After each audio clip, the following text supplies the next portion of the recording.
निर्गमन 21। एक फिर जो नियम तुझे उनको समझाने हैं वे ये हैं। 2 जब तुम कोई इब्री दास मोल लो, तब वह 6 वर्ष तक सेवा करता रहे, और 7वें वर्ष स्वतंत्र होकर सेंत में चला जाए। 3 यदि वह अकेला आया हो, तो अकेला ही चला जाए, और यदि पत्नी सहित आया हो, तो उसके साथ उसकी पत्नी भी चली जाए। 4 यदि उसके स्वामी ने उसको पत्नी दी हो और उससे उसके बेटे व बेटियां उत्पन्न हुई हों, तो उसकी पत्नी और बालक उसके स्वामी के ही रहें, और वह अकेला चला जाए। 5 परंतु यदि वह दास दृढ़ता से कहे कि मैं अपने स्वामी और अपनी पत्नी और बालकों से प्रेम रखता हूँ, इसलिए मैं स्वतंत्र होकर न चला जाऊंगा। 6 तो उसका स्वामी उसको परमेश्वर के पास ले चले, फिर उसको द्वार के किवाड़ व बाजू के पास ले जाकर उसके कान में सुतारी से छेद करें, तब वह सदा उसकी सेवा करता रहे।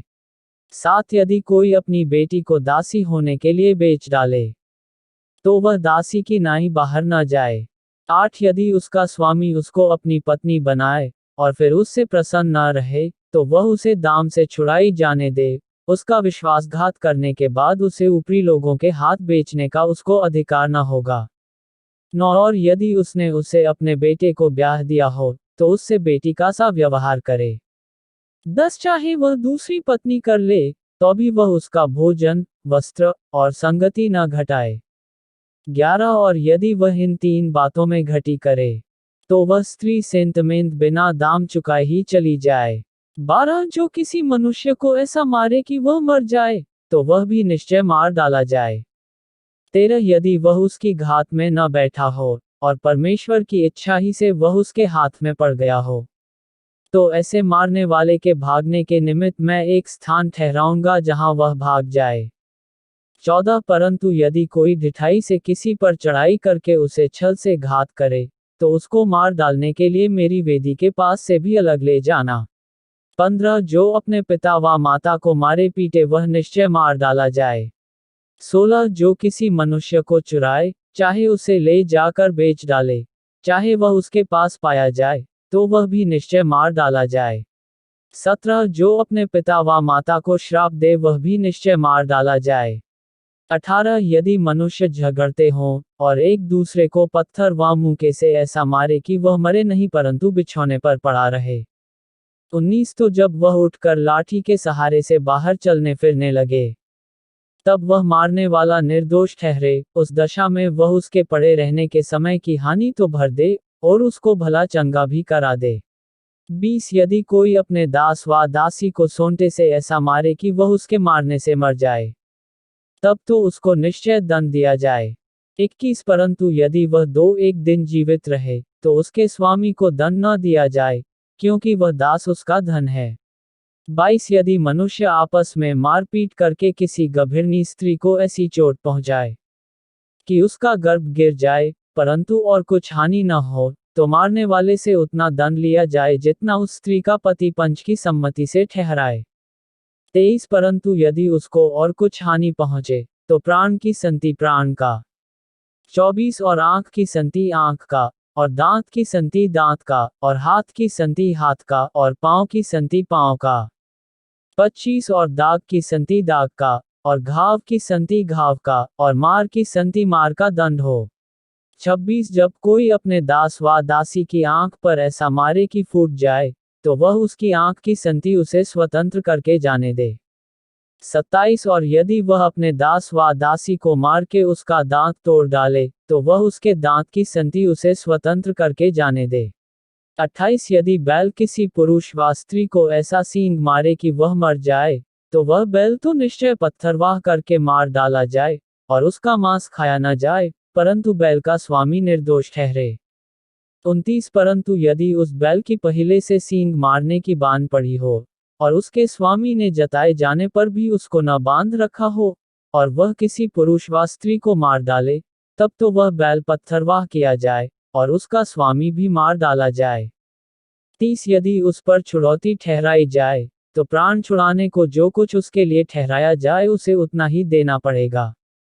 31 चाहे बैल ने किसी बेटे को चाहे बेटी को मारा हो, तो भी इसी नियम के अनुसार उसके स्वामी के साथ व्यवहार किया जाए। 32 यदि बैल ने किसी दास व दासी को सींग मारा हो, तो बैल का स्वामी उस दास के स्वामी को 30 शेकेल रूपा दे, और वह बैल पत्थरवाह किया जाए। 33 यदि कोई मनुष्य गड्ढा खोलकर व खोदकर उसको न ढांपे, और उसमें किसी का बैल व गदहा गिर पड़े। 34 तो जिसका वह गड्ढा हो वह उस हानि को भर दे, वह पशु के स्वामी को उसका मोल दे, और लोथ गड्ढे वाले की ठहरे। 35 यदि किसी का बैल किसी दूसरे के बैल को ऐसी चोट लगाए कि वह मर जाए, तो वे दोनों मनुष्य जीते बैल को बेचकर उसका मोल आपस में आधा आधा बांट ले, और लोथ को भी वैसा ही बांटें।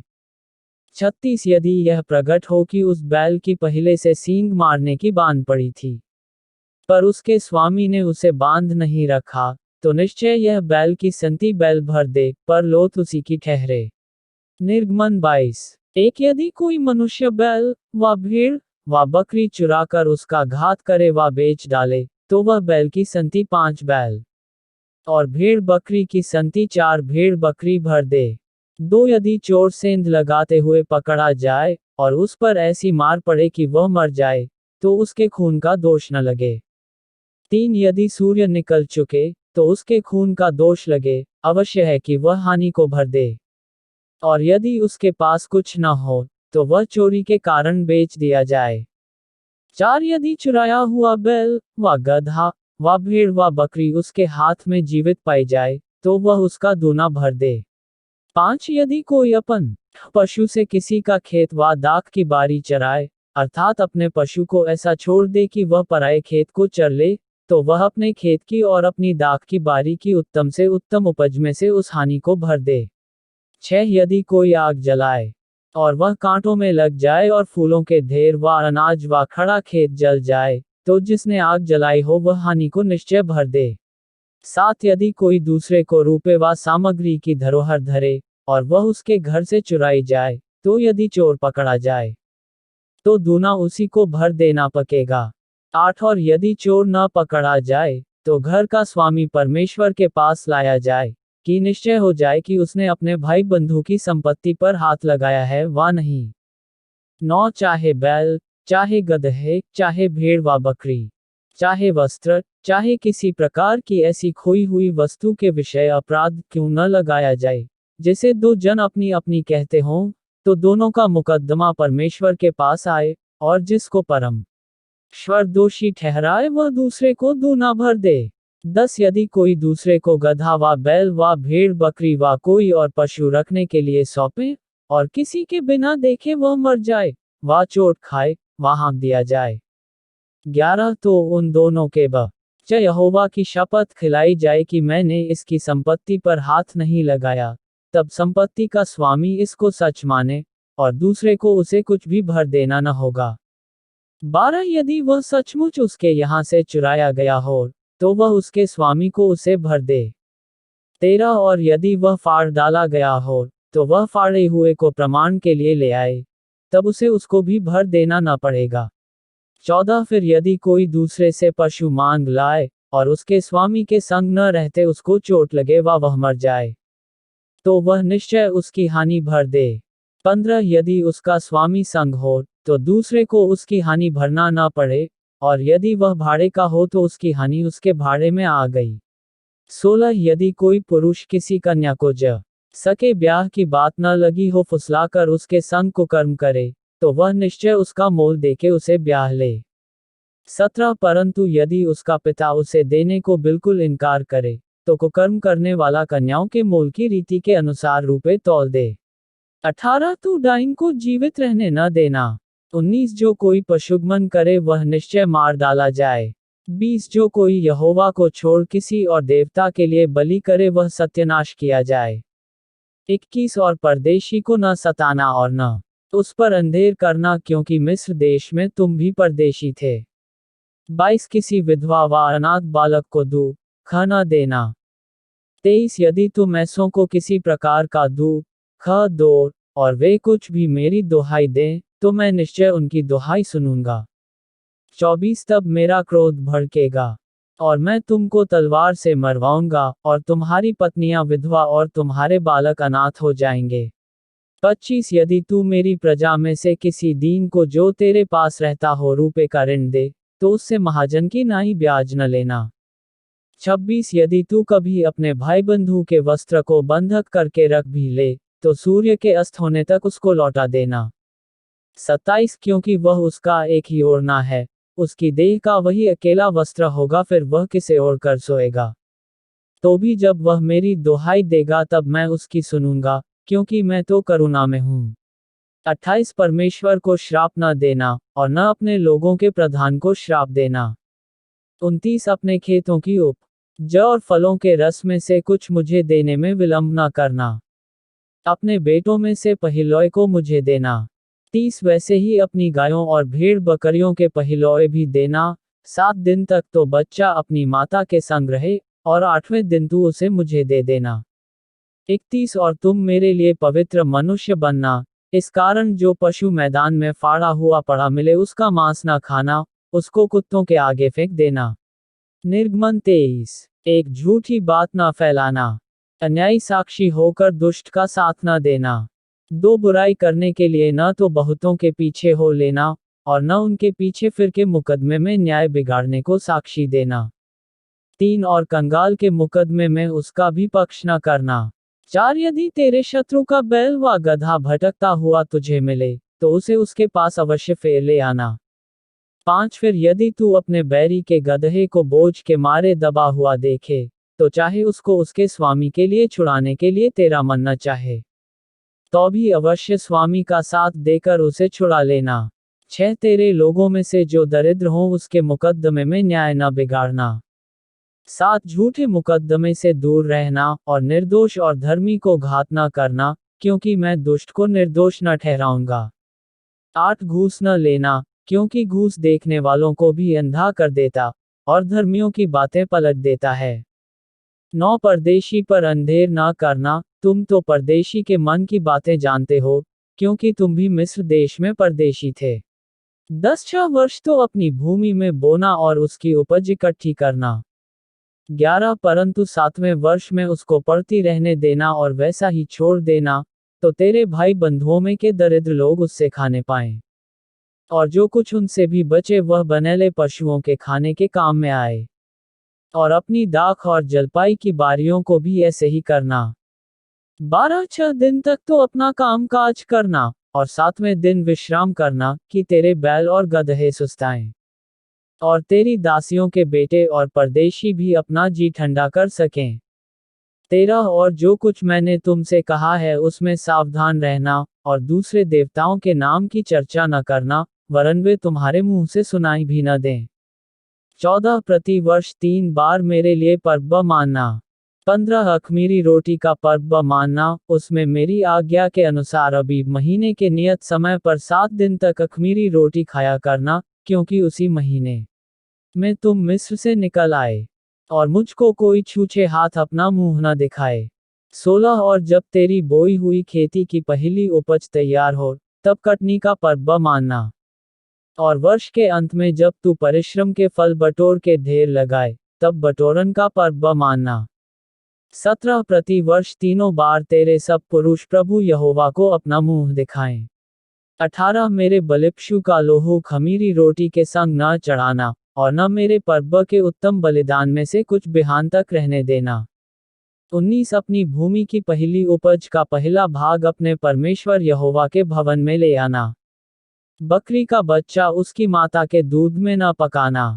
20 सुन, मैं एक दूत तेरे आगे आगे भेजता हूँ जो मार्ग में तेरी रक्षा करेगा, और जिस स्थान को मैंने तैयार किया है उसमें तुझे पहुंचाएगा। 21 उसके सामने सावधान रहना, और उसकी मानना, उसका विरोध न करना, क्योंकि वह तुम्हारा अपराध क्षमा न करेगा, इसलिए कि उसमें मेरा नाम रहता है। 22 और यदि तू सचमुच उसकी माने और जो कुछ मैं कहूँ वह करे, तो मैं तेरे शत्रुओं का शत्रु और तेरे द्रोहियों का द्रोही बनूंगा। 23 इस रीति मेरा दूत तेरे आगे आगे चलकर तुझे एमोरी, हित्ती, परजी, कनानी, हिब्बी और यबूसी लोगों के यहाँ पहुंचाएगा, और मैं उनको सत्यानाश कर डालूंगा। 24 उनके देवताओं को दंडवत न करना, और न उनकी उपासना करना, और न उनके से काम करना, वरन उन मूर्तों को पूरी रीति से सत्यानाश कर डालना और उन लोगों की लाटों के टुकड़े टुकड़े कर देना। 25 और तुम अपने परमेश्वर यहोवा की उपासना करना, तब वह तेरे अन्न जल पर आशीष देगा और तेरे बीच में से रोग दूर करेगा। 26 तेरे देश में न तो किसी का गर्भ गिरेगा और न कोई बांझ होगी, और तेरी आयु मैं पूरी करूंगा। 27 जितने लोगों के बीच तू जाएगा उन सबों के मन में मैं अपना भय पहले से ऐसा संवाद दूंगा कि उनको व्याकुल कर दूंगा, और मैं तुझे सब शत्रुओं की पीठ दिखाऊंगा। 28 और मैं तुझ से पहले बर्रों को भेजूंगा जो हिब्बी, कनानी और हित्ती लोगों को तेरे सामने से भगा के दूर कर देंगी। 29 मैं उनको तेरे आगे से एक ही वर्ष में तो न निकाल दूंगा, ऐसा ना हो कि देश उजाड़ हो जाए और बनेले पशु बढ़कर तुझे दुख देने लगें। 30 जब तक तू फूल फल कर देश को अपने अधिकार में न कर ले तब तक मैं उन्हें तेरे आगे से थोड़ा थोड़ा करके निकालता रहूंगा। 31 मैं लाल समुद्र से लेकर पलिश्तिया के समुद्र तक और जंगल से लेकर महान तक के देश को तेरे वश में कर दूंगा। मैं उस देश के निवासियों भी तेरे वश में कर दूंगा और तू उन्हें अपने सामने से बरबस निकालेगा। 32 तू न तो उनसे वाचा बांधना और न उनके देवताओं से। 33 वे तेरे देश में रहने ना पाएं, ऐसा ना हो कि वे तुझसे मेरे विरुद्ध पाप कराएं, क्योंकि यदि तू उनके देवताओं की उपासना करे तो यह तेरे लिए फंदा बनेगा। निर्गमन 24 एक फिर उसने मूसा से कहा, तू हारून, नादाब, अबीहू और इस्राएलियों के 70 पुरनियों समेत यहोवा के पास ऊपर आकर दूर से दंडवत करना। 2 और केवल मूसा यहोवा के समीप आए, परंतु वे समीप न आए, और दूसरे लोग उसके संग ऊपर न आए। 3 तब मूसा ने लोगों के पास जाकर यहोवा की सब बातें और सब नियम सुना दिए। तब सब लोग एक स्वर से बोल उठे कि जितनी बातें यहोवा ने कही हैं उन सब बातों को हम मानेंगे। 4 तब मूसा ने यहोवा के सब वचन लिख दिए और हान को सवेरे उठकर पर्वत के नीचे एक वेदी और इस्राएल के 12 गोत्रों के अनुसार 12 खंभे भी बनवाए। 5 तब उसने कई इस्राएली जवानों को भेजा जिन्होंने यहोवा के लिए होमबलि और बैलों के मेलबलि चढ़ाए। 6 और मूसा ने आधा लोहू तो लेकर कटारों में रखा और आधा वेदी पर छिड़क दिया। 7 तब वाचा की पुस्तक को लेकर लोगों को पढ़ सुनाया। उसे सुनकर उन्होंने कहा, जो कुछ यहोवा ने कहा है उस सब को हम करेंगे और उसकी आज्ञा मानेंगे। 8 तब मूसा ने लोहू को लेकर लोगों पर छिड़क दिया और उनसे कहा, देखो, यह उस वाचा का लोहू है जिसे यहोवा ने इन सब वचनों पर तुम्हारे साथ बांधी है। 9 तब मूसा, हारून, नादाब, अबीहू और इस्राएलियों के 70 पुरनिये ऊपर गए। 10 और इस्राएल के परमेश्वर का दर्शन किया, और उसके चरणों के तले नीलमणि का चबूतरा सा कुछ था, जो आकाश के तुल्य ही स्वच्छ था।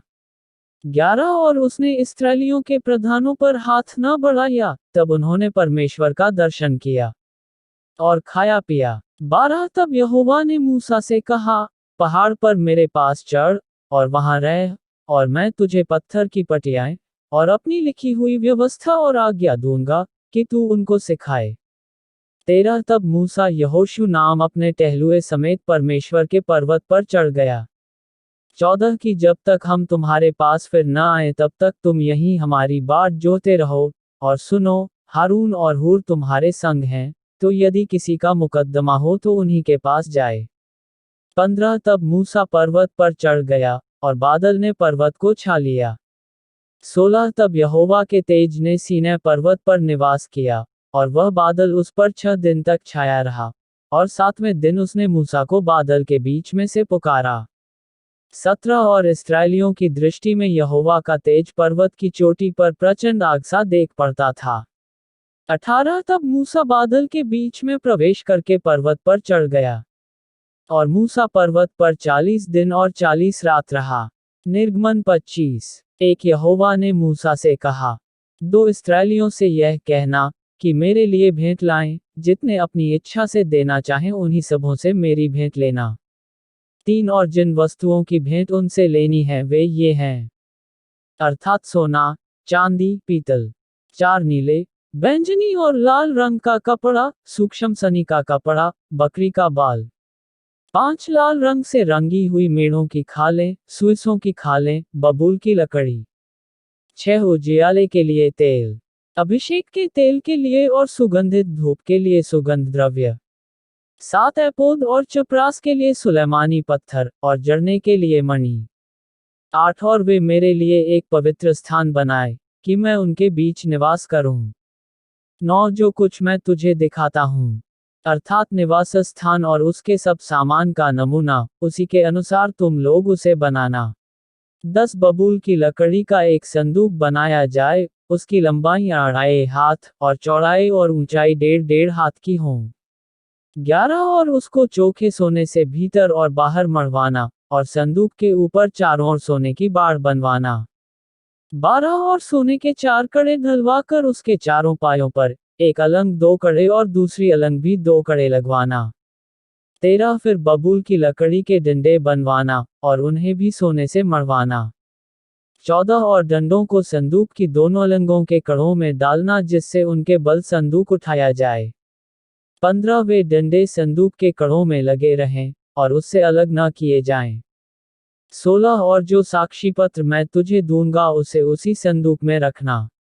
17 फिर चोखे सोने का एक प्रायश्चित का ढकना बनवाना, उसकी लंबाई 2.5 हाथ, और चौड़ाई 1.5 हाथ की हो।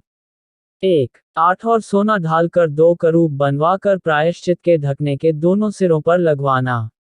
19 एक करूब तो एक सिरे पर और दूसरा करूब दूसरे सिरे पर लगवाना, और करूबों को और प्रायश्चित के ढकने को उसके ही टुकड़े से बनाकर उसके दोनों सिरों पर लगवाना। 20 और उन करूबों के पंख ऊपर से ऐसे फैले हुए बने कि प्रायश्चित का ढकना उनसे ढपा रहे, और उनके मुख आमने सामने और प्रायश्चित के ढकने की ओर रहें। 21 और प्रायश्चित के ढकने को संदूक के ऊपर लगवाना, और जो साक्षी पत्र मैं तुझे दूंगा उसे संदूक के भीतर रखना। 22 और मैं उसके ऊपर रहकर तुझ से मिला करूंगा, और इस्राएलियों के लिए जितनी आज्ञाएं मुझको तुझे देनी होंगी, उन सबों के विषय में प्रायश्चित के ढकने के ऊपर से और उन करूबों के बीच में से, जो साक्षी पत्र के संदूक पर होंगे, तुझ से वार्तालाप किया करूंगा। 23 फिर बबूल की लकड़ी की एक मेज बनवाना, उसकी लंबाई 2 हाथ, चौड़ाई 1 हाथ, और ऊंचाई 1.5 हाथ की हो। 24 उसे चोखे सोने से मढ़वाना, और उसके चारों ओर सोने की एक बाड़ बनवाना। 25 और उसके चारों ओर 4 अंगुल चौड़ी एक पटरी बनवाना, और इस पटरी के चारों ओर सोने की एक बाड़ बनवाना। 26 और सोने के 4 कड़े बनवाकर मेज के उन चारों कोनों में लगवाना जो उसके चारों पायों में होंगे। 27 वे कड़े पटरी के पास ही हों, और डंडों के घरों का काम दे कि मेज उन्हीं के बल उठाई जाए। 28 और डंडों को बबूल की लकड़ी के बनवाकर सोने से मढ़वाना, और मेज उन्हीं से उठाई जाए। 29 और उसके परात और धूपदान, और चमचे और उंडेलने के कटोरे, सब चोखे सोने के बनवाना। 30 और मेज पर मेरे आगे भेंट की रोटियां नित्य रखा करना। 31 फिर चोखे सोने की एक दीवट बनवाना, सोना ढलवा कर वह दीवट, पाए और डंडी सहित बनाया जाए, उसके पुष्पकोश, गांठ और फूल, सब एक ही टुकड़े के बने। 32 और उसकी अलंगों से 6 डालियां निकलें, 3 डाल या तो दीवट की एक अलंग से और 3 डालियां उसकी दूसरी अलंग से निकली हुई हों। 33 एक एक डाली में बादाम के फूल के समान 3-3 पुष्पकोश, एक एक गांठ, और एक एक फूल हो, दीवट से निकली हुई 6 डालियों का यही आकार या रूप हो। 34 और दीवट की डंडी में बादाम के फूल के समान 4 पुष्पकोश अपनी अपनी गांठ और फूल समेत हों।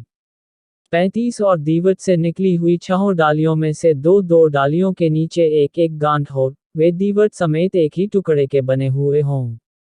36 उनकी गांठें और डालियां, सब दीवट समेत एक ही टुकड़े की हों, चोखा सोना ढलवा कर पूरा दीवट एक ही टुकड़े का बनवाना। 37 और 7 दीपक बनवाना, और दीपक जलाए जाएं कि वे दीवट के सामने प्रकाश दें। 38 और उसके गुलतराश और गुलदान सब चोखे सोने के हों। 39 वह सब इन समस्त सामान समेत के कार भर चोखे सोने का बने। 40 और सावधान रहकर इन सब वस्तुओं को उस नमूने के समान बनवाना, जो तुझे इस पर्वत पर दिखाया गया है। निर्गमन 26 एक फिर निवास स्थान के लिए 10 पर्दे बनवाना, इनको बटी हुई सनी वाले और नीले, बैंगनी और लाल रंग के कपड़े का कढ़ाई के काम किए हुए करूबों के साथ बनवाना। 2 एक पर्दे की लंबाई 28 हाथ और चौड़ाई 4 हाथ की हो। सब पर्दे एक ही नाप के हों। 3-5 पर्दे एक दूसरे से जुड़े हुए हों, और फिर जो 5 पर्दे रहेंगे वे भी एक दूसरे से जुड़े हुए हों। 4 और जहां ये दोनों पर्दे जोड़े जाएं वहां कि दोनों छोरों पर नीली नीली फलियां लगवाना। 5 दोनों छोरों में 50-50 फलियां ऐसे लगवाना कि वे आमने सामने हों। 6 और सोने के 50 अंकड़े बनवाना, और पर्दों के पंचों को अंकड़ों के द्वारा एक दूसरे से ऐसा जुड़वाना कि निवास स्थान मिलकर एक ही हो जाए। 7 फिर निवास के ऊपर तंबू का काम देने के लिए बकरी के बाल के 11 पर्दे बनवाना। 8 एक पर्दे की लंबाई 30 हाथ और चौड़ाई 4 हाथ की हो। 11 पर्दे एक ही नाप के हों। 9 और 5 पर्दे अलग और फिर 6 पर्दे अलग जुड़वाना, और 6वें पर्दे को तंबू के सामने मोड़कर दोहरा कर देना। 10 और 50 अंकड़े उस पर्दे की छोर में जो बाहर से मिलाया जाएगा और 50 ही अंकड़ दूसरी ओर के पर्दे की छोर में जो बाहर से मिलाया जाएगा बनवाना। 11 और पीतल के 50 अंकड़े बनाना, और अंकड़ों को फलियों में लगाकर तंबू को ऐसा जुड़वाना कि वह मिलकर एक ही हो जाए। 12 और तंबू के पर्दों का लटका हुआ भाग, अर्थात जो आधा पट रहेगा, वह निवास की पिछली ओर लटका रहे। 13 और तंबू के पर्दों की लंबाई में से हाथ भर इधर और हाथ भर उधर निवास के ढांकने के लिए उसकी दोनों अलंगों पर लटका हुआ रहे। 14 फिर तंबू के लिए लाल रंग से रंगी हुई मेधों की खालों का एक ओढ़ना और उसके ऊपर सुइसों की खालों का भी एक ओढ़ना बनवाना।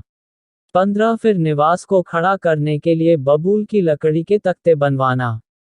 16 एक तख्ते की लंबाई 10 हाथ और चौड़ाई 1.5 हाथ की हो। 17 एक तख्ते में एक दूसरे से जोड़ी हुई दो चूल्हे हों। निवास के सब तख्तों को इसी भांति से बनवाना। 18 और निवास के लिए जो तख्ते तू बनवाएगा उनमें से 20 तख्ते तो दक्षिण की ओर के लिए हों। 19 और 20 तख्तों के नीचे चांदी की 40 कुसरियां बनवाना, अर्थात एक तख्ते के नीचे उसके चूल्हों के लिए 2 कुसरियां। 20 और निवास की दूसरी अलंग, अर्थात उत्तर की ओर 20 तख्ते बनवाना। 21 और उनके लिए चांदी की 40 कुसरियां बनवाना, अर्थात एक तख्ते के नीचे 2 कुसरियां हों। 22 और निवास की पिछली अलंग, अर्थात पश्चिम की ओर के लिए 6 तख्ते बनवाना। 23 और पिछले अलंग में निवास के कोनों के लिए 2 तख्ते बनवाना। 24 और ये नीचे से 2 भाग के हों और दोनों भाग ऊपर के सिरे तक एक कड़े में मिलाए जाएं। दोनों तख्तों का यही रूप हो, ये तो दोनों कोनों के लिए हों। 25 और 8 तख्ते हों, और उनकी चांदी की 16 कुसरियां हों, अर्थात एक तख्ते के नीचे 2 कुसरियां हों। 26 फिर बबूल की लकड़ी के बेड़े बनवाना, अर्थात निवास की एक अलंग के तख्तों के लिए 5।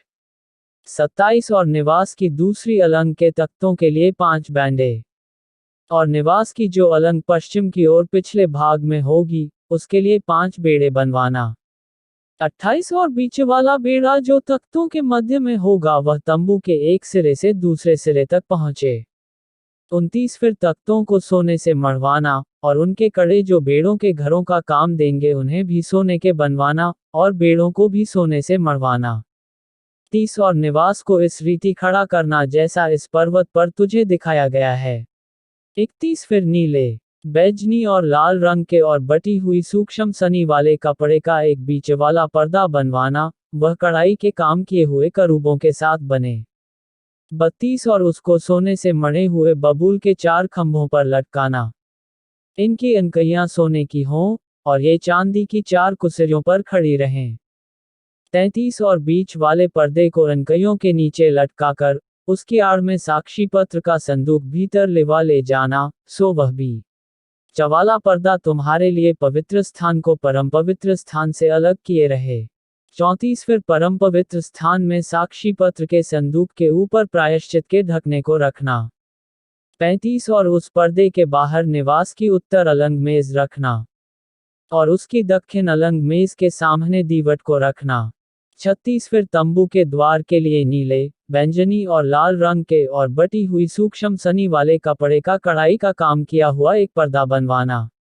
37 और इस पर्दे के लिए बबूल के 5 खंभे बनवाना और उनको सोने से मढ़वाना, उनकी कड़ियां सोने की हो और उनके लिए पीतल की 5 कुर्सियां ढलवा कर बनवाना। निर्गमन 27। एक फिर वेदी को बबूल की लकड़ी की 5 हाथ लंबी और 5 हाथ चौड़ी बनवाना। वेदी चौकोर हो और उसकी ऊंचाई 3 हाथ की हो। 2 और उसके चारों कोनों पर 4 सींग बनवाना, वे उस समेत एक ही टुकड़े के हों और उसे पीतल से मढ़वाना। 3 और उसकी राख उठाने के पात्र और फावड़ियां और कटोरे और कांटे और अंगीठियां बनवाना, उसका कुल सामान पीतल का बनवाना। 4 और उसके पीतल की जाली एक झंझरी बनवाना और उसके चारों सिरों में पीतल के 4 कड़े लगवाना। 5 और उस झंझरी को वेदी के चारों ओर की कंगनी के नीचे ऐसे लगवाना कि वह वेदी की ऊंचाई के मध्य तक पहुंचे। 6 और वेदी के लिए बबूल की लकड़ी के डंडे बनवाना और उन्हें पीतल से मढ़वाना।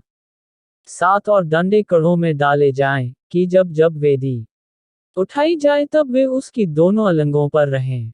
8 वेदी को तख्तों से खोखली बनवाना, जैसी वह इस पर्वत पर तुझे दिखाई गई है वैसी ही बनाई जाए। 9 फिर निवास के आंगन को बनवाना। उसकी दक्षिण अलंग के लिए तो बटी हुई सूक्ष्म सनी के कपड़े के सब पर्दों को मिलाए कि उसकी लंबाई 100 हाथ की हो, एक अलंग पर तो इतना ही हो। 10 और उनके 20 खंभे बने और इनके लिए पीतल की 20 कुर्सियां बने और खंभों के कुंडे और उनकी पट्टियां चांदी की हों। 11 और उसी भांति आंगन की उत्तर अलंग की लंबाई में भी 100 हाथ लंबे पर्दे हों और उनके भी 20 खंभे और इनके लिए भी पीतल के 20 खाने हों और उन खंभों के कुंडे और पट्टियां चांदी की हों। 12 फिर आंगन की चौड़ाई में पश्चिम की ओर 50 हाथ के पर्दे हों, उनके खंभे 10 और खाने भी 10 हों। 13 और पूरब अलंग पर आंगन की चौड़ाई 50 हाथ की हो। 14 और आंगन के द्वार की एक ओर 15 हाथ के पर्दे हों और उनके खंभे 3 और खाने 3 हों। 15 और दूसरी ओर भी 15 हाथ के पर्दे हों, उनके भी खंभे 3 और खाने 3 हों। 16 और आंगन के द्वार के लिए एक पर्दा बनवाना, जो नीले, बैंगनी और लाल रंग के कपड़े और बटी हुई सूक्ष्म सनी के कपड़े का कामदार बना हुआ 20 हाथ का हो, उसके खंभे 4 और खाने भी 4 हों। 17 आंगन की चारों ओर के सब खंभे चांदी की पट्टियों से जुड़े हुए हों, उनके कुंडे चांदी के और खाने पीतल के हों। 18 आंगन की लंबाई 100 हाथ की और उसकी चौड़ाई बराबर 50 हाथ की और उसकी कनात की ऊंचाई 5 हाथ की हो, उसकी कनात बटी हुई सूक्ष्म सनी के कपड़े की बने और खंभों के खाने पीतल के हों। 19 निवास के भांति के बर्तन और सब सामान और उसके सब खूंटे और आंगन के भी सब खूंटे पीतल ही के हों। 20 फिर तू इस्राएलियों को आज्ञा देना कि मेरे पास दीवट के लिए कूट के निकाला हुआ जलपाई का निर्मल तेल ले आना, जिससे दीपक नित्य जलता रहे। 21 मिलाप के तंबू में उस बीच वाले पर्दे से बाहर जो साक्षी पत्र के आगे होगा, हारून और उसके पुत्र दीवट सांझ से भोर तक यहोवा के सामने सजा कर रखें। यह विधि इस्राएलियों की पीढ़ियों के लिए सदैव बनी रहेगी। निर्गमन 28। एक फिर तू इस्राएलियों में से अपने भाई हारून और नादाब, अबीहू, एलियाजार और ईतामार नाम उसके पुत्रों को अपने समीप ले आना कि वे मेरे लिए याजक का काम करें। 2 और तू अपने भाई हारून के लिए वैभव और शोभा के निमित्त पवित्र वस्त्र बनवाना। 3 और जितनों के हृदय में बुद्धि है, जिनको मैंने बुद्धि देने वाली आत्मा से परिपूर्ण किया है, उनको तू हारून के वस्त्र बना ने की आज्ञा दे कि वह मेरे निमित्त याजक का काम करने के लिए पवित्र बने। 4 और जो वस्त्र उन्हें बनाने होंगे वे ये हैं, अर्थात सीनाबंद और एपोद और जामा, 4 खाने का अंगरखा, पुरोहित का टोप और कमरबंद। यही पवित्र वस्त्र तेरे भाई हारून और उसके पुत्रों के लिए बनाए जाएं कि वे मेरे लिए याजक का काम करें। 5 और वे सोने और नीले और बैंगनी और लाल रंग का और सूक्ष्म सनी का कपड़ा लें। 6 और वे एपोद को सोने और नीले, बैंगनी और लाल रंग के कपड़े का और बटी हुई सूक्ष्म सनी के कपड़े का बनाएं, जो कि निपुण कढ़ाई के काम करने वाले के हाथ का काम हो। 7 और वह इस तरह से जोड़ा जाए कि उसके दोनों कंधों के सिरे आपस में मिले रहें। 8 और एपोद पर जो काढ़ा हुआ पटुका होगा उसकी बनावट उसी के समान हो, और वे दोनों बिना जोड़ के हों, और सोने और नीले, बैंगनी और लाल रंग वाले और बटी हुई सूक्ष्म सनी वाले कपड़े के हों। 9 फिर 2 सुलैमान मणि लेकर उन पर इस्राएल के पुत्रों के नाम खुदवाना। 10 उनके नामों में से 6 तो एक मणि पर, और शेष 6 नाम दूसरे मणि पर, इस्राएल के पुत्रों की उत्पत्ति के अनुसार खुदवाना। 11 मणि खोदने वाले के काम से जैसे छापा खोदा जाता है, वैसे ही उन 2 मणियों पर इस्राएल के पुत्रों के नाम खुदवाना, और उनको सोने के खानों में जड़वा देना। 12 और दोनों मणियों को एपोद के कंधों पर लगवाना, वे इस्राएलियों के निमित्त स्मरण दिलवाने वाले मणि ठहरेंगे। अर्थात हारून उनके नाम यहोवा के आगे अपने दोनों कंधों पर स्मरण के लिए लगाए रहे। 13 फिर सोने के खाने बनवाना। 14 और डोरियों की नाई गूंथे हुए 2 जंजीर चोखे सोने के बनवाना, और गूंथे हुए जंजीरों को उन खानों में जड़वाना। 15 फिर न्याय की चपरास को भी कढ़ाई के काम का बनवाना, एपोद की नाई सोने और नीले, बैंगनी और लाल रंग के और बटी हुई सूक्ष्म सनी के कपड़े की उसे बनवाना।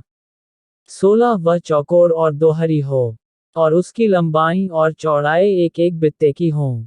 17 और उसमें 4 पांति मणि जड़ाना। पहली पांति में तो माणिक्य, पद्मराग और लालड़ी हों।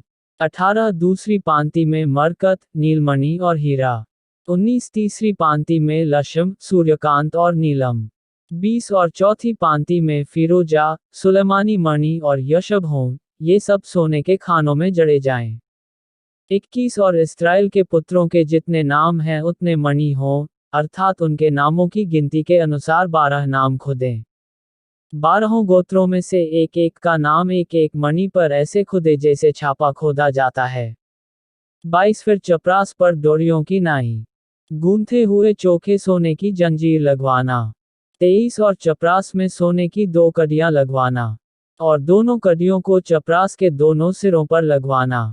24 और सोने के दोनों गूंथे जंजीरों को उन दोनों कड़ियों में जो चपरास के सिरों पर होंगी लगवाना। 25 और गूंथे हुए दोनों जंजीरों के दोनों बाकी सिरों को दोनों खानों में जड़वा के एपोद के दोनों कंधों के बंधनों पर उसके सामने लगवाना। 26 फिर सोने की 2 और कड़ियां बनवाकर चपरास के दोनों सिरों पर, उसकी उस कोर पर जो एपोद की भीतर की ओर होगी लगवाना। 27 फिर उनके सिवाय सोने की 2 और कड़ियां बनवाकर एपोद के दोनों कंधों के बंधनों पर, नीचे से उनके सामने और उसके जोड़ के पास एपोद के काढ़े हुए पटुके के ऊपर लगवाना।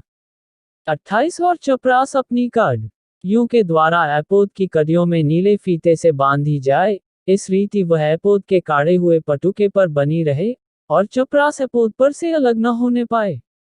29 और जब जब हारून पवित्र स्थान में प्रवेश करे, तब तब वह न याजक की चपरास पर अपने हृदय के ऊपर इस्राएलियों के नामों को लगाए रहे, जिससे यहोवा के सामने उनका स्मरण नित्य रहे। 30 और तू न्याय की चपरास में ऊरीम और तुम्मीम को रखना, और जब जब हारून यहोवा के सामने प्रवेश करे, तब तब वे उसके हृदय के ऊपर हों। इस प्रकार हारून इस्राएलियों के न्याय पदार्थ को अपने हृदय के ऊपर यहोवा के सामने नित्य लगाए रहे। 31 फिर एपोद के बागे को संपूर्ण नीले रंग का बनवाना। 32 और उसकी बनावट ऐसी हो कि उसके बीच में सिर डालने के लिए छेद हो, और उस छेद की चारों ओर बख्तर के छेद की सी एक बुनी हुई कोर हो, कि वह फटने ना पाए। 33 और उसके नीचे वाले घेरे में चारों ओर नीले, बैंगनी और लाल रंग के कपड़े के अनार बनवाना, और उनके बीच बीच चारों ओर सोने की घंटियां लगवाना। 34 अर्थात एक सोने की घंटी और एक अनार, फिर एक सोने की घंटी और एक अनार, इसी रीति बागे के नीचे वाले घेरे में चारों ओर ऐसा ही हो। 35 और हारून एक बागे को सेवा टहल करने के समय पहना करे, कि जब जब वह पवित्र स्थान के भीतर यहोवा के सामने जाए, वह बाहर निकले, तब तब उसका शब्द सुनाई दे, नहीं तो वह मर जाएगा।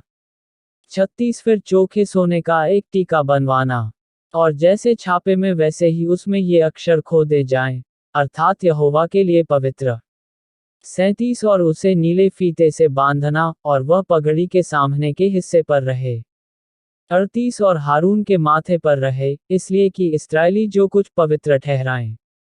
अर्थात जितनी पवित्र वस्तुएं भेंट में चढ़ावे उन पवित्र वस्तुओं का दोष हारून उठाए रहे, और वह नित्य उसके माथे पर रहे, जिससे यहोवा उनसे प्रसन्न रहे। 39 और अंगरखे को सूक्ष्म सनी के कपड़े का चारखाना बुनवाना, और एक पगड़ी भी सूक्ष्म सनी के कपड़े की बनवाना, और कारचोबी काम किया हुआ एक कमरबंद भी बनवाना। 40 फिर हारून के पुत्रों के लिए भी अंगरखे और कमरबंद और टोपियां बनवाना। ये वस्त्र भी वैभव और शोभा के लिए बने। 41 अपने भाई हारून और उसके पुत्रों को ये ही सब वस्त्र पहनाकर उनका अभिषेक और संस्कार करना, और उन्हें पवित्र करना, कि वे मेरे लिए याजक का काम करें।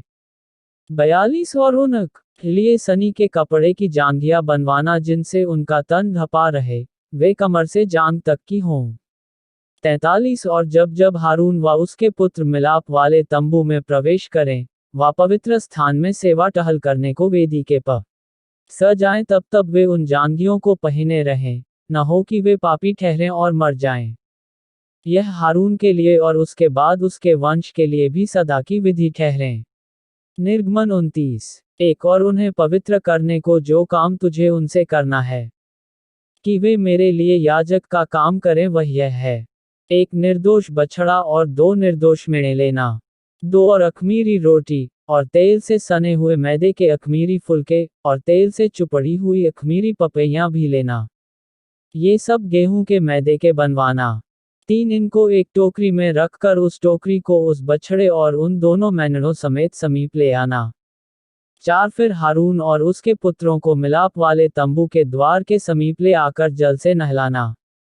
5 तब उन वस्त्रों को लेकर हारून को अंगरखा और एपोद का बागा पहनाना, और एपोद और चपरास बांधना, और एपोद का काढ़ा हुआ पटुका भी बांधना। 6 और उसके सिर पर पगड़ी को रखना, और पगड़ी पर पवित्र मुकुट को रखना। 7 तब अभिषेक का तेल ले उसके सिर पर डालकर उसका अभिषेक करना। 8 फिर उसके पुत्रों को समीप ले आकर उनको अंगरखे पहनाना। 9 और उसके अर्थात हारून और उसके पुत्रों के कमर बांधना और उनके सिर पर टोपियां रखना, से याजक के पद पर सदा उनका हक रहे। इसी प्रकार हारून और उसके पुत्रों का संस्कार करना। 10 और बछड़े को मिलाप वाले तंबू के सामने समीप ले आना, और हारून और उसके पुत्र बछड़े के सिर पर अपने अपने हाथ रखें। 11 तब उस बछड़े को यहोवा के सम्मुख मिलाप वाले तंबू के द्वार पर बलिदान करना। 12 और बछड़े के लोहू में से कुछ लेकर अपनी उंगली से वेदी के सींगों पर लगाना, और शेष सब लोहू को वेदी के पाए पर उंडेल देना। 13 और जिस चर्बी से अंतड़ियां ढपी रहती हैं, और जो झिल्ली कलेजे के ऊपर होती है, उनको और दोनों गुर्दों को उनके ऊपर की चर्बी समेत लेकर सबको वेदी पर जलाना। 14 और बछड़े का मांस, और खाल, और गोबर छावनी से बाहर आग में जला देना, क्योंकि यह पाप बलि होगा। 15 फिर एक मेढ़ा लेना, और हारून और उसके पुत्र उसके सिर पर अपने अपने हाथ रखें। 16 तब उस मेढ़े को बलि करना, और उसका लोहू लेकर वेदी पर चारों ओर छिड़कना। 17 और उस मेढ़े को टुकड़े टुकड़े काटना, और उसकी अंतड़ियों और पैरों को धोकर उसके टुकड़ों और सिर के ऊपर रखना। 18 तब उस पूरे मेढ़े को वेदी पर जलाना, वह तो यहोवा के लिए होमबलि होगा, वह सुखदायक सुगंध और यहोवा के लिए हवन होगा। 19 फिर दूसरे मेढ़े को लेना, और हारून और उसके पुत्र उसके सिर पर अपने अपने हाथ रखें। 20 तब उस मेंढे को बलि करना, और उसके लोहू में से कुछ लेकर हारून और उसके पुत्रों के दाहिने कान के सिरे पर, और उनके दाहिने हाथ और दाहिने पांव के अंगूठों पर लगाना, और लोहू को वेदी पर चारों ओर छिड़क देना। 21 फिर वेदी पर के लोहू, और अभिषेक के तेल, इन दोनों में से कुछ कुछ लेकर हारून और उसके वस्त्रों पर, और उसके पुत्रों और उनके वस्त्रों पर भी छिड़क देना, तब वह अपने वस्त्रों समेत और उसके पुत्र भी अपने अपने वस्त्रों समेत पवित्र हो जाएंगे। 22 तब मेढ़े को संस्कार वाला जानकर उसमें से चर्बी और मोटी पूंछ को, और जिस चर्बी से अंतड़ियां ढपी रहती हैं उसको, और कलेजे पर की झिल्ली को, और चर्बी समेत दोनों गुर्दों को, और दाहिने पुट्ठे को लेना। 23 और अख़मीरी रोटी की टोकरी जो यहोवा के आगे धरी होगी उसमें से भी एक रोटी, और तेल से सने हुए मैदे का एक फुलका और एक पपड़ी लेकर 24 इन सब को हारून और उसके पुत्रों के हाथों में रखकर हिलाए जाने की भेंट ठहरा के यहोवा के आगे हिलाया जाए। 25 तब उन वस्तुओं को उनके हाथों से लेकर होमबलि की वेदी पर जला देना, जिससे वह यहोवा के सामने सुखदायक सुगंध ठहरे, वह तो यहोवा के लिए हवन होगा। 26 फिर हारून के संस्कार का जो मेढ़ा होगा उसकी छाती को लेकर हिलाए जाने की भेंट के लिए यहोवा के आगे हिलाना, और वह तेरा भाग ठहरेगा। 27 और हारून और उसके पुत्रों के संस्कार का जो मेढ़ा होगा, उसमें से हिलाए जाने की भेंट वाली छाती जो हिलाई जाएगी, और उठाए जाने का भेंट वाला पुट्ठा जो उठाया जाएगा, इन दोनों को पवित्र ठहराना। 28 और ये सदा की विधि की रीति पर इस्राएलियों की ओर से उसका और उसके पुत्रों का भाग ठहरे, क्योंकि ये उठाए जाने की भेंटें ठहरी हैं, और यह इस्राएलियों की ओर से उनके मेलबलियों में से यहोवा के लिए उठाए जाने की भेंट होगी। 29 और हारून के जो पवित्र वस्त्र होंगे वह उसके बाद उसके बेटे पोते आदि को मिलते रहें, जिससे उन्हीं को पहने हुए उनका अभिषेक और संस्कार किया जाए। 30 उसके पुत्रों के जो उसके स्थान पर याजक होगा, वह जब पवित्र स्थान में सेवा टहल करने को मिलाप वाले तंबू में पहले आए, तब उन वस्त्रों को 7 दिन तक पहने रहें। 31 फिर याजक के संस्कार का जो मेढ़ा होगा उसे लेकर उसका मांस किसी पवित्र स्थान में पकाना। 32 तब हारून अपने पुत्रों समेत उस मेढ़े का मांस और टोकरी की रोटी, दोनों को मिलाप वाले तंबू के द्वार पर खाए। 33 और जिन पदार्थों से उनका संस्कार और उन्हें पवित्र करने के लिए ये प्रायश्चित किया जाएगा उनको तो वे खाएं, परंतु पराये कुल का कोई उन्हें न खाने पाए, क्योंकि वे पवित्र होंगे। 34 और यदि संस्कार वाले मांस व रोटी में से कुछ बिहान तक बचा रहे, तो उस बचे हुए को आग में जलाना, वह खाया न जाए, क्योंकि वह पवित्र होगा। 35 और मैंने तुझे जो जो आज्ञा दी है, उन सबों के अनुसार तू हारून और उसके पुत्रों से करना, और 7 दिन तक उनका संस्कार करते रहना। 36 अर्थात पाप बलि का एक बछड़ा प्रायश्चित के लिए प्रतिदिन चढ़ाना, और वेदी को भी प्रायश्चित करने के समय शुद्ध करना, और उसे पवित्र करने के लिए उसका अभिषेक करना।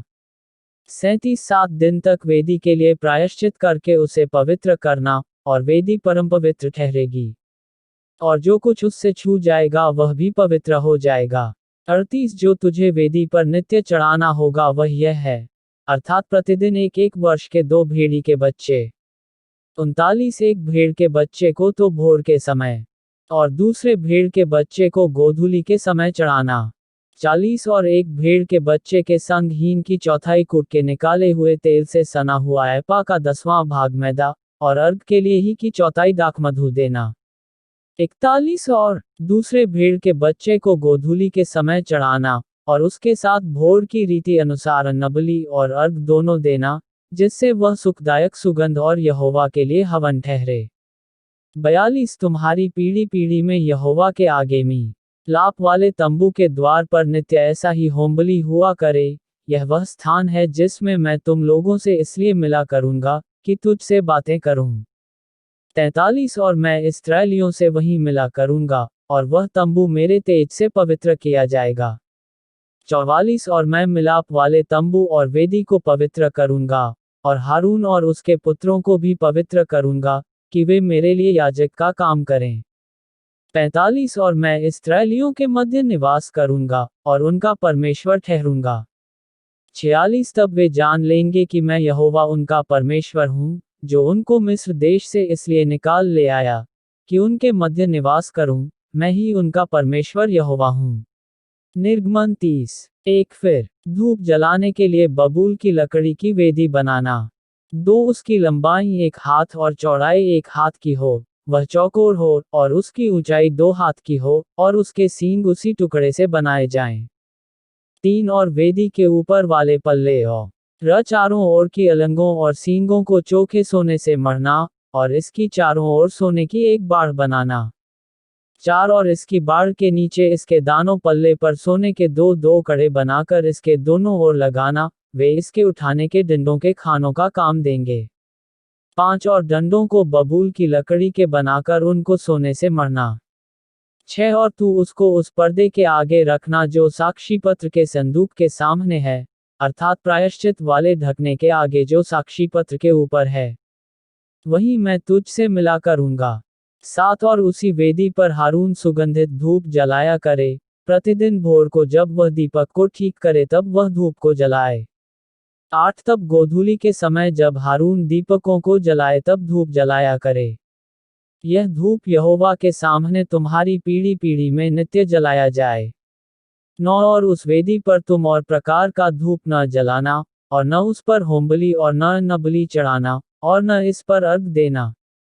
10 और हार 9 वर्ष में एक बार इसके सींगों पर प्रायश्चित करे, और तुम्हारी पीढ़ी पीढ़ी में वर्ष में एक बार प्रायश्चित लिया जाए, यह यहोवा के लिए परम पवित्र है।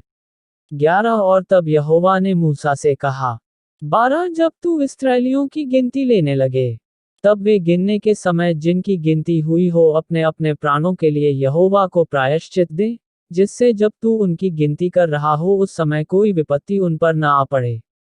13 जितने लोग गिने जाएं वे पवित्र स्थान के शेकेल के लिए आधा शेकेल दें, यह शेकेल 20 गेरा का होता है, यहोवा की भेंट आधा शेकेल हो।